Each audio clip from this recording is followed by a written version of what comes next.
জনম যদি গাহি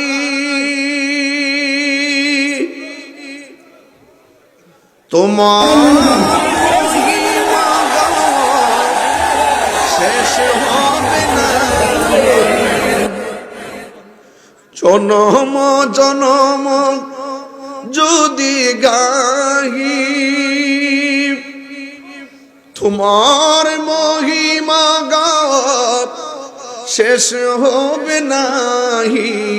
চোখ নষ্ট হওয়ার আগে বেশি বেশি করে মায়ের দিকে নেক নজরে তাকাও।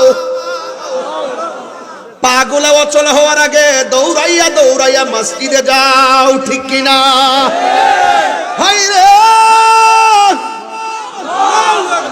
কান দুইটা বন্ধ হওয়ার আগে বেশি বেশি কইরা আল্লাহর কালাম শুনো। চোখ দুইটা শেষ হওয়ার আগে বেশি বেশি করে আল্লাহর কালাম পড়ো। জবানটা বন্ধ হওয়ার আগে বেশি বেশি করে জবান দিয়া বলো গাফুরুর রহিম, নাম তোমার আল্লাহ আল্লাহ আল্লাহ গাফুরুর রহিম। সবাই আল্লাহ আল্লাহ। ছিলাম কোথায় আসছি কোথায় যাব, এই তিনটা জায়গার সন্ধান যদি না করতে পারেন তাইলে কোনদিন আপনি আপনার রবকে পাবেন না। আমি প্রায় মাহফিলের মধ্যে বলে থাকি, প্রায় মাহফিলের মধ্যে আমি বলে দিয়েছি, মুর্শিদেরই নামটি ধরো, নিজের ঈমান ওজন করো, বিসমিল্লাহকে চাপা রাখো হৃৎপিণ্ডের ভিতরে। সিলামিটা হলো এক পুরা, কোথায় আসছি এটা দুই পুরা, কোথায় উঠবো এটা হলো তিন পুরা। যারা নিজেকে নিজে চিনতে পেরেছে, যারা অল বডিটাকে আল্লাহর জন্য কুরবানি দিয়েছে, তিন পুরাই তার দন্য হয়ে যাবে। এ জনম ও জনম এপার ওপার সব দন্য করে দেওয়ার মালিককে। নম জনম যদি গাহি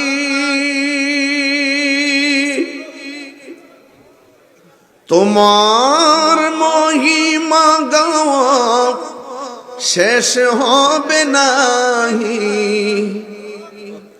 জনম জনম যদি গাহি তোমার মহিমা গাওয়া শেষ হবে নাহি। দয়া করো মায়া করো ওহে দয়াবান, তুমি রহমান, তুমি মেহেরবান। আধুনিক যুগে আইসা সন্তানের সাথে বাপটা কুলাইতে পারে না, মানে মনে হয় বাপ বেকুব ভেসালা, মানে এমন একটা তামসার মধ্যে সংসার করে ভালো রাখছে। আরে কথা কথা কেন আপনি মা বাপকে কষ্ট দিয়ে তাহির সামনে এখন 12:30 বাজতেছে, পিসিতে আসছে প্রায় 1.5-2 ঘন্টা হয়ে যাচ্ছে। আপনারা আওয়াজ করে বলেন তো, মা বাপকে কষ্ট দিয়ে আমার সামনে ওয়াজ শুই না কেন? খানা কাবাই গেল লাভ হবে না। তখন এই কথাটা কইলে কি আপনি আমার সাথে রাগ করবেন? না। আমি তাহিরের কাছে মুরিদ হইয়া, এই এলাকাতে অনেক মুরিদান আছে না, আমার কাছে মুড়ি দিয়ে আপনি আমার বাড়িতে গরু লয়ে যাবেন, আপনার বাপ মারে কষ্ট দিবেন, আর আমি আপনার আব্বা কেমন আছো এইরকম ফিসাব আমি না। যেই ব্যক্তি সেই সন্তান ওই মা বাপরে কষ্ট দিয়া আমার কাছে মুড়ি ধইয়া আমার বাড়িতে তোমার গরু ছাগল নিয়ে যাও, আমি বলবো তোমাদের জন্য আমার জুতা রেডি আছে। আরে হাত তুলে যুবকরা হাত তুলে বলো, ঠিক কি না বলো?